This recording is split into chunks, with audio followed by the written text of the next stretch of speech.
cómo se impulsa la investigación o cómo se meten medios para las universidades, para los equipos de investigación, incluso las farmacéuticas, cuando se sabe que hay muy pocos casos. Volvemos a todo lo mismo. Es decir, ¿cómo podemos, aparte de las políticas de medicamentos huérfanos que comentas, cómo metemos aquí recursos sabiendo que lo que vamos a investigar, los años de trabajo de investigación, va a tener un retorno? Es decir, ¿por qué no? Vale. Si hay un cáncer que padece, yo qué sé, millones de personas o cientos de millones de personas, ¿por qué no centrarnos en eso y un caso que se da de forma muy excepcional, esos recursos destinarlos a otra cosa?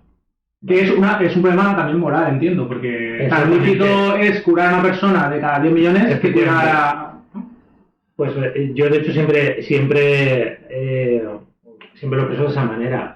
A nivel científico, digamos, lo que nos mueve a los que estudiamos esto porque queremos ayudar a la gente, que una sola persona padezca algo ya es motivo de sobra para... Pero hay que ser realistas y, siendo un poco pragmáticos, pues... todo cuesta dinero, todo cuesta tiempo, recursos, y hay que justificarlo de alguna manera. O rentabilizarlo. Hay un dato aquí que creo que es crucial, y es que si bien para cualquier enfermedad rara pueden tenerla muy pocas personas, padecerla muy pocas personas, el conjunto de enfermedades raras es grandísimo. O sea, en términos de que cuando lo cuentas la gente se queda un poco como... O sea, entre 5.000 y 8.000 enfermedades raras se estima que pueden existir. Entonces llegó un momento en que los sistemas de salud dijeron, ostras, a base de 10 pacientes de esto, 20 de lo otro, 50, 200 de esto o otro, voy juntando todos, y ahora mismo en España hay como 3 millones de personas que sufren alguna enfermedad. Vale, entonces los UCIs iban bien. Entonces los 5-10%. Ahí ya están acertando. Vale. Por eso yo quería ponerles un 10, porque he visto que había ahí muchas nociones que podían servir para probarlas. Fenomenal. Entonces, con lo que estás diciendo ahora, quizás podemos llegar un poco a la clave de lo que es la investigación en las enfermedades raras, por lo menos la base, porque si tú dices, yo qué sé, el síndrome de Lafora, ¿has dicho qué es o cómo? Sí, epilepsia de Lafora o enfermedad de Lafora. Enfermedad de Lafora, pues a lo mejor dices 1 de cada millón, vale. Pero dices, contando todas las enfermedades raras, 3 millones solo en España. O sea, no tienen nada que ver los números. Pero hay una interconexión, es decir, investigando en la epilepsia de Lafora podemos avanzar para mejorar el conocimiento que tenemos con el resto, porque si no volvemos a la casilla de salida. Y al principio he dicho que son tan distintas a nivel clínico que realmente no se pueden agrupar por criterios naturales o biológicos. Pero, en el fondo, muchas de ellas sí que tienen... A ver, nuestro organismo, nuestra fisiología es la misma. Entonces, incluso enfermedades que fallan en un gen muy concreto que afecta a una parte de nuestra biología muy específica y muy pequeña, el efecto que produce ese fallo se manifiesta a nivel del organismo, y estudiar esa enfermedad puede aportar muchísimas pistas sobre el resto del funcionamiento del cuerpo humano. Yo siempre menciono, cuando hacemos las clases y los cursos de enfermedades raras, siempre empiezo con una frase, bueno, parafraseo así muy a mi manera, pero es de William Harvey de 1567. O sea, imagínate, un eminente fisiólogo que ya en aquella época decía que precisamente la naturaleza aporta muchas pistas, y es objetivo de la ciencia estudiar los casos raros de enfermedad, porque es cuando, al desviarse de los caminos habituales, se manifiesta el cómo funcionan las cosas. O sea, cuando tú ves que algo falla, es cuando puedes averiguar cómo debería funcionar, ¿no? Entonces, estos fallos que producen las enfermedades raras, que son muy concretos, aportan pequeñas piezas de un gran puzzle que es la biología humana. Entonces, tradicionalmente, se ha interesado mucho la comunidad científica y se ha investigado mucho estos casos raros, precisamente por eso. Y yo recuerdo que cuando estudiaba biología y bioquímica, que nos explicaban casos de cómo se descubrió el gen de la fibrosis quística, que es una enfermedad muy rara, porque a base de luchar por intentar encontrar ese gen donde estaba localizado, se avanzó muchísimo en las técnicas de investigación en genética, y lo ponían como ejemplo de técnicas genéticas, y se hizo porque iban persiguiendo cómo encontrar este gen, ¿no? Entonces, muchas veces esta investigación da frutos colaterales que nadie se espera.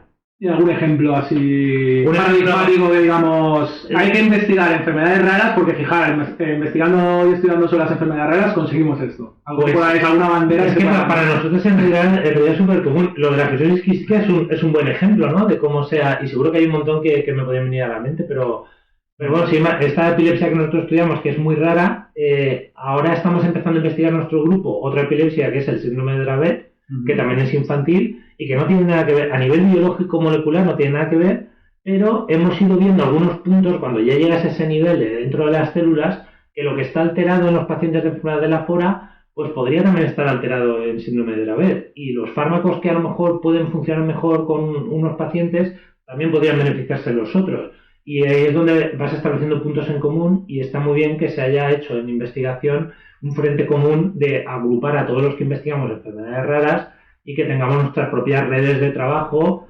Y, por ejemplo, en España existe el CIBER de enfermedades raras, que es un ente que depende del Instituto de Salud Carlos III, del Ministerio de Ciencia, y en el cual las siglas son Centro de Investigación Biomédica en Red. Y luego hay un CIBER de enfermedades metabólicas o de salud mental o de enfermedades raras. Entonces, pues todos los años nos reunimos, ponemos en común resultados y es cuando dices, ostras, pues aquellos que estudian una enfermedad neuromuscular resulta que han visto un marcador que nosotros hemos visto en nuestros modelos de la FORA que también está alterado y de repente de donde menos te lo esperas surgen conexiones y esas conexiones a su vez pueden servir para mejorar otros diagnósticos. Vale, o sea que estamos hablando de sistema de diagnóstico, que es clave, mejoramos estudiando enfermedades raras, también avanzamos hacia métodos de diagnóstico, totalmente. Acumulamos conocimiento para que ver qué interconexión hay entre enfermedades raras, porque mucha más gente de la que pensamos tiene alguna enfermedad rara.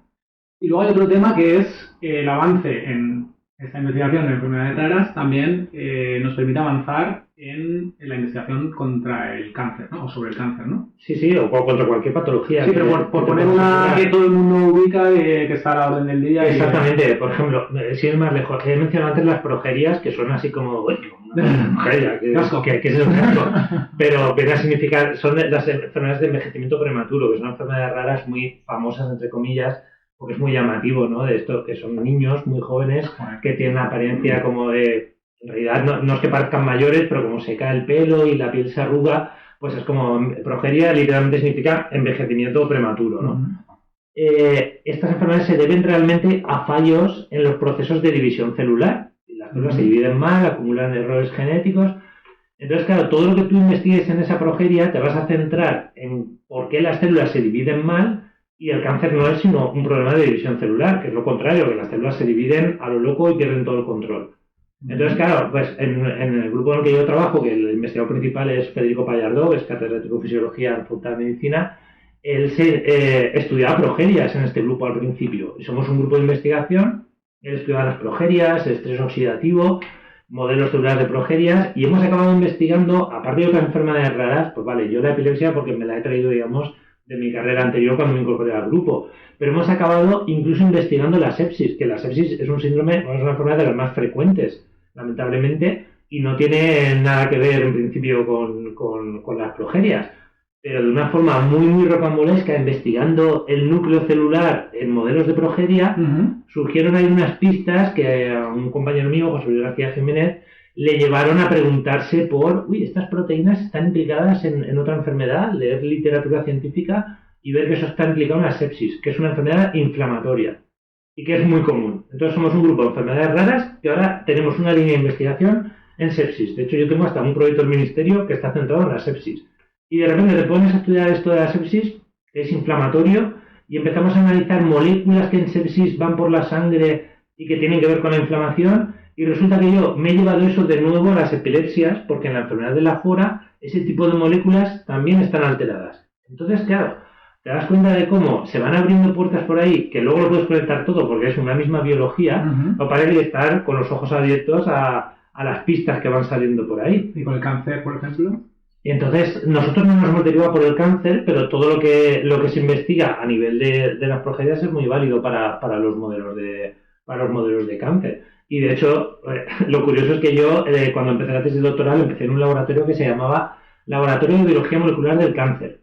Yeah. Pero luego ni acabé estudiando nada de cáncer, estudié unas proteínas que estaban relacionadas con el cáncer muy de lejos, pero eso me acabó llevando por otros derroteros. De hecho, esas proteínas son tan parecidas a las proteínas que fallan en la epilepsia de la FORA, que es lo que me llevó a la epilepsia de la FORA.